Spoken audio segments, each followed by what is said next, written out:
Hello and welcome. I'm Paul Bird from the University of New South Wales in Sydney, Australia, and my brief today is to speak with you about aspects of imaging in vasculitis.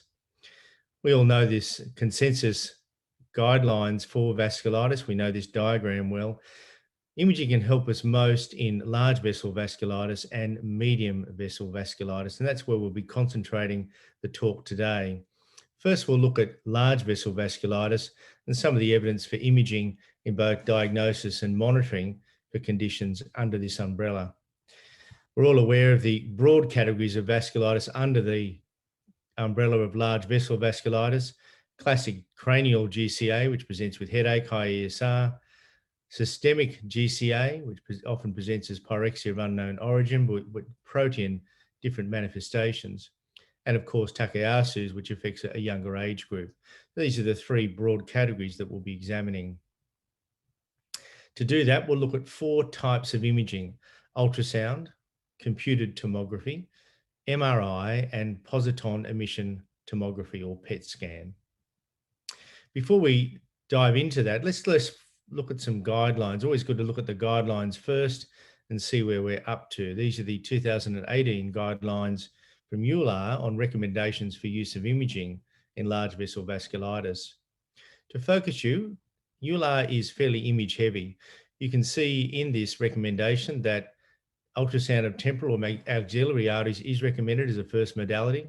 High resolution MRI, CT and PET are not recommended for assessment of cranial arteries, but the assessment is there. What EULAR is recommending that these modalities can be used where they're available and where there's reasonable reliability in using the imaging methods where they are. For Takayasu's, the major recommendation is not to use conventional angiography, but to use CT angiography where available. That's EULAR guidelines. What if we look across the Atlantic to the American guidelines, and we can see there's a difference. In the US guidelines, and these have been published just in July 2021, so they're only hot off the press. But for patients with suspected GSA, their recommendation is biopsy over ultrasound and biopsy over other imaging. They recommend, if the diagnosis is made, then imaging can be used to assess the extent of the disease, but still they're recommending biopsy over imaging. For Takayasu's, they're recommending again not to use conventional angiography if there are other modalities available. Why the disparity? Why is there a difference between the two? Well, let's look at the different imaging techniques we have available and see if we can work out why there's a disparity there. Ultrasound of the temporal artery, many of you would be using this for diagnosis. There's the specifics on what you should be using and how the probe should be placed in that diagram. You can see down the bottom there on the left, the normal temporal artery, and on the right, a GCA artery with the halo sign that we all are well aware of. This is that sign in close-up, the halo sign surrounding the artery in the longitudinal and the cross-section. And the cutoff values are there as well. Cutoff values for halo diameters of 0.31 millimoles and 1.2 for axillary arteries. So well characterized, well measured, cutoff set. Why is there a disparity? Let's look at the role of ultrasound versus temporal artery biopsy, then examining this a bit further. This is a large study published in 2016 in the United Kingdom, where they took 381 patients who underwent ultrasound and biopsy of the temporal artery. Now, the first point that creates consternation, the inter-rater analysis showed moderate agreement amongst the sonographers, and these are trained sonographers, of 0.61. So we don't have full agreement on what constitutes an abnormality. So that can be problematic. But interestingly, when you look at that, it was similar to the pathologist, 0.62. So not a huge disparity there. The sensitivity of biopsy was 39% in this study, significantly lower than previously reported and inferior to ultrasound. Ultrasound sensitivity was 54%. However, the specificity of biopsy was very high and superior to ultrasound. Now, I found in this study that strategies which combine clinical judgment with the imaging improve the sensitivity and specificity. So from this, you start to see some of the difficulty with ultrasound. You have to have trained people. You have to have people who have done this over and over and are able to interpret the findings to be absolutely certain that you don't require a biopsy. You've also got time against you, as you have with all imaging studies. Time is against you. Of course, you see these people and start them almost immediately on steroids. The evidence would suggest you've got 2 weeks, but it's probably much less than that. You can see from this slide, the halo is disappearing very quickly. So you need to get that ultrasound done quickly. A negative test doesn't help us very much. We're looking for a positive test. So once the steroids start, the clock is ticking. Let's look at positron emission tomography. This has gained a lot of favor in recent years. The classical findings are presence of vascular uptake equal to or greater than liver uptake. Now that's really important. The standardized uptake value in the liver arrow there is the standard by which the arteries are measured. Whenever you're looking at studies, make sure they've included the liver, because at this point in time, and it may change in future, but at this point in time, the liver's needed to be sure that what you're calling is in fact an increased level of uptake. You can see examples of that there on a colored image, and you can see examples of it compared to the liver in the axillary arteries there on the image to the right in black and white. Remember too that the liver SUV is very stable and reproducible across age and genders. So it's a really good reference point. It's a nice study from 2012 where a lot of the evidence surrounding PET came from. This is 78 consecutive patients and a mean age of about 63 years, 53 females, had suspected large vessel vasculitis. They were evaluated with PET, and analysis of variants and images were reviewed by 2 blinded physicians who were blinded to the laboratory and the final clinical diagnosis. Now, when you look at the bottom there, you see that 16 were steroid naive, 18 had steroid treatment of varying length, varying duration. 44 were clinically suspected but hadn't been confirmed as vasculitis. So what does it look like? Look on the left of the graph. Those who had no vasculitis, their uptake's really low. Those on the right of the slide who are steroid naive, you can see the uptake there. So there's SUV max in the thoracic aorta is obviously higher in that group. Look in the middle on steroids. Again, the clock is ticking. Once you start them on steroids, the PET scan has to be done within 1 to 2 weeks, preferably within 1 week, or you may miss the findings. If we look at this study a little further, we can see that the distribution of vessel abnormalities in these 16 patients who had active non-steroid treated was predominantly in the thoracic aorta and major branches, some in the aorta and femorals, but mainly in the thoracic. And if you look at that graph at the top there, you can see the uptake levels in the thoracic and abdominal aorta, carotids and subclavians. That is where most of the action is. So that's where you're looking when you're comparing it to the liver SUV. Just a side point here on Takayasu's, this is some nice work that's been done recently with MRI and PET fusion in patients with GCA on the left there. You can see the uptake arrowed, and with Takayasu's on the right. And you can see that you get very similar findings in both. So this MRI PET fusion may be one way that we're going to be looking in the future to get much more accurate results, much more sensitive and specific results. Should you use serial PET examinations to see how someone's going? No benefit really over time. It's unknown, of course, whether the presence of persistent low-level subclinical vascular uptake results from inflammation or just remodeling. So there's no value in doing it if the patient's doing well. But if the patient is relapsing, and this is a patient with Takayasu's arteritis, if you suspect the patient's relapsing, it's worthwhile repeating the imaging at that point. And you can see some abnormalities there starred on the one in the middle, showing that uptake in the aorta.